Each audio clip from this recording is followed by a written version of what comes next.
Nigeria's territorial integrity has been under siege for quite a while, not by an external army, but by the unchecked influx of undocumented migrants and potential threats through its porous borders.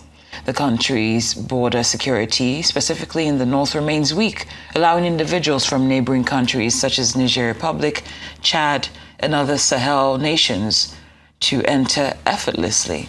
Over the years, these unchecked movements have been known to fuel criminal activities, including terrorism and smuggling, further worsening Nigeria's security crisis. Lawrence Alobi is a former commissioner of police in charge of the Federal Capital Territory. He joins us now to discuss the connection between porous borders and spike in insecurity and how to plug the loopholes. He'll also discuss former Army Chief General Buratai's warning about the consequences of deploying the military to take over police duties. Good afternoon and many thanks for joining us. Thank you for having me. Of course. And Happy New Year. We wish you the same. Thank you so much.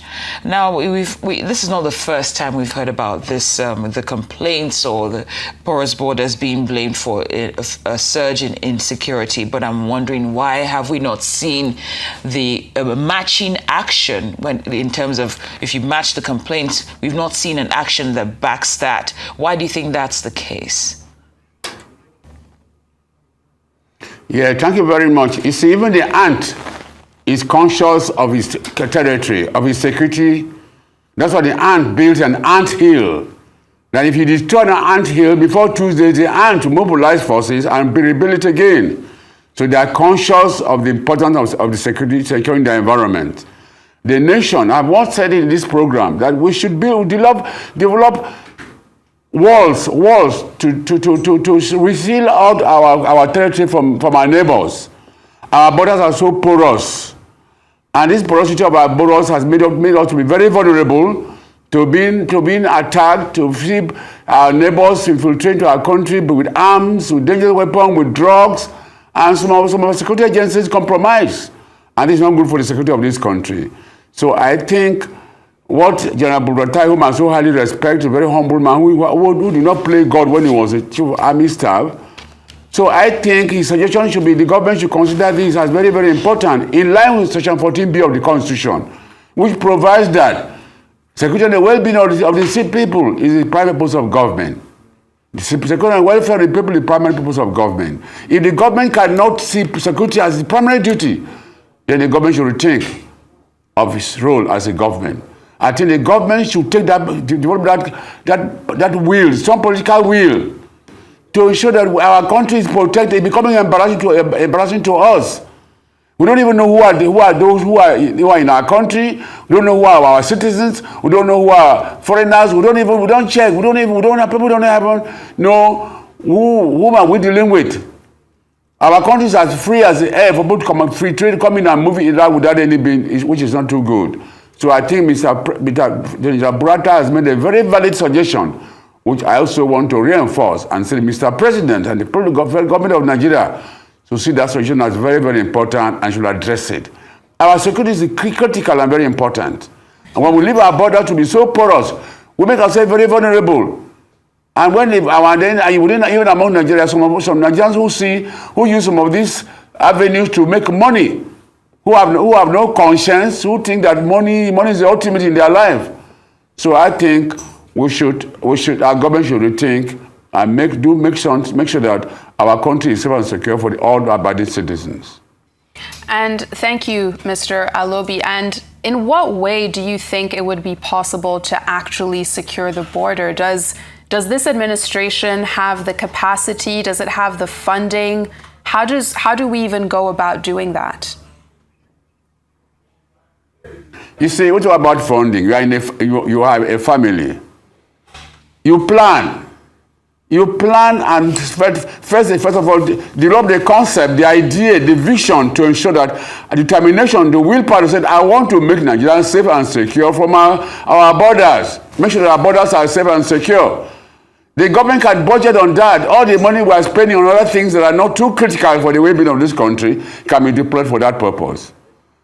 And that can be done. It depends on the government having the willpower.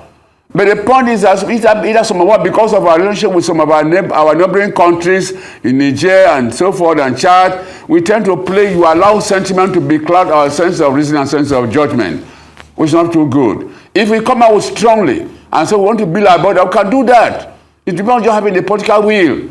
I know President Tinubu can do it because he's a man of strong character. He can do it. He can do it. That can be done. That is because Section 14B says the prime purpose of government, security and welfare of the people. If the security of our country is so threatened, we know the source of the threat, then what else do we do? Why are we wasting our time? We know the cause of a problem, it's already solved. You identify the problem, it's a problem-solving approach to challenges, not to begin to lament and cry. No! We have to develop the political will, determination, the courage to do what is right and do for the better of this country. I certainly hear you, but I want to go back to one of the points you just raised. You said you know that the president can do this, and we have to develop the political will. Why is the political will absent? We already know, and like you also mentioned, that the president can do this. Why is he choosing not to? You see, all along, most of our northern brothers have relations from Chad, Niger. So this ethnic sentiment sometimes comes to play. Do you understand? So I think that we should now stand and say, first and foremost, Nigerian first. Nigerian security country, Nigerian should be the first primary thing that we should all be concerned about. Not sentiment, no emotions. For me, no sentiment, no emotions. The right thing should be done. And as a leader, you must have courage. However, President Tinubu has that. He's a man who is very assertive. He has courage. And that's what a leader should be. A leader should not be like a leaf in the wind, that the wind blows you, anywhere the wind blows you, you turn into. A leader should take decisions and take decisions and make sure that you stand by what you believe in, based on principles and what is good for the nation. And in terms of a timeline on when you think it might be possible to actually see improvement when it comes to the nation's security, what do you envision, just given your background and your expertise? When will things get better? No, everything is based about determination, the will, like I said. Igbo man say, "Onye kwe chi ekwe." You must determine to say, I must do this. And you must come up with putting all your best effort to achieve the best result for what you want to achieve. We can do it. Our nation is our nation, not strangers who come to save us, to protect our nation for us. I say the ant, we should learn from the ant. It's a proverb in the Bible. Go to the ant, thou sluggard, consider her ways and be wise. We should learn from the ant. The ant secures its territory. Why can't we secure Nigerian territory? We can start now. It doesn't require. We should learn from the past, all the crises we've been having. We identify the problem, how our borders are very porous, and the porosity of our borders it has caused us serious challenges. Why wasting time? What are we doing? Procrastination leads to failure. We mustn't procrastinate. We must take action when it is necessary and do the right thing and do it with courage and determination. Well, Mr. Alobi, you said so much. And at the end of the day, based on your expertise and the positions that or the many roles that you've played, I'm wondering how you view the current state of security in the nation.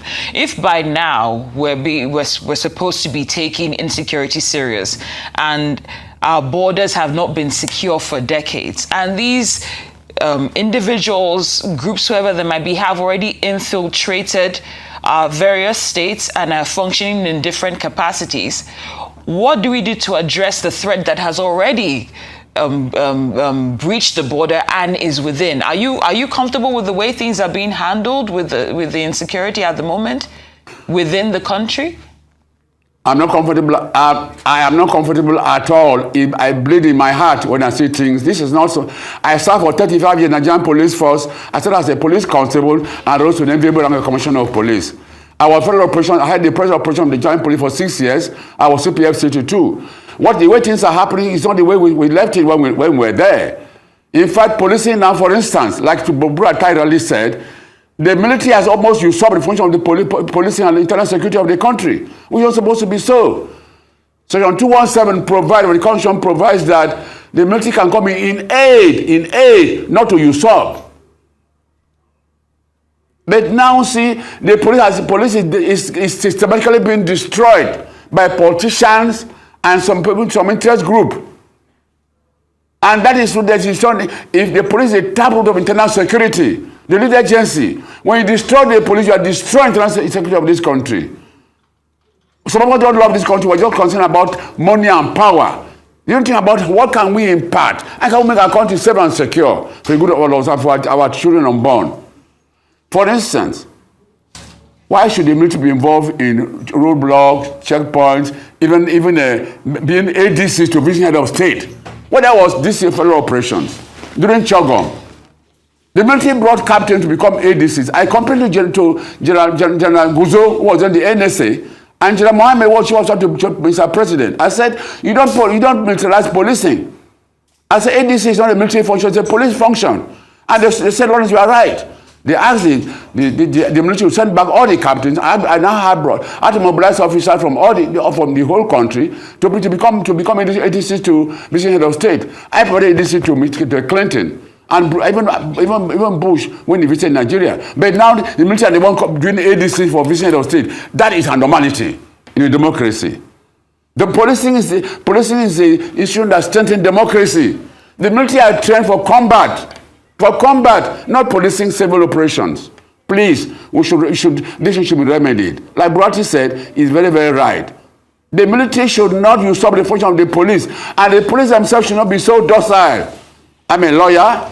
The law of equity teaches me that equity protects the vigilant and the indolent.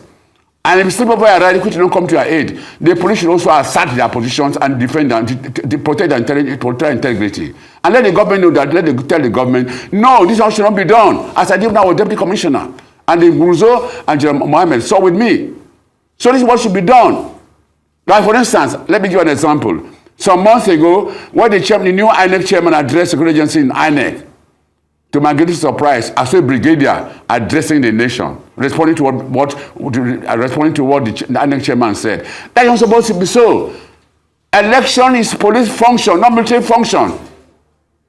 And again, some months ago, I saw when they released the 1,100 children who were kidnapped or get from Niger State, I saw a wing commander for NSS office addressing the nation. That is supposed to be so.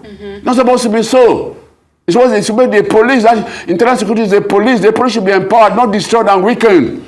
And some politicians have seen the police as part of their political party that they can control and manipulate.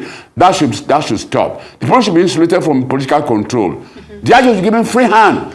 When Obasanjo was president, Obasanjo said, operation, he cannot interfere with police operations. Yes, thank you. He told us in the villa. He cannot. So the government should be conscious of this fact. Some policies are inimical to our security and nation building. Thank you.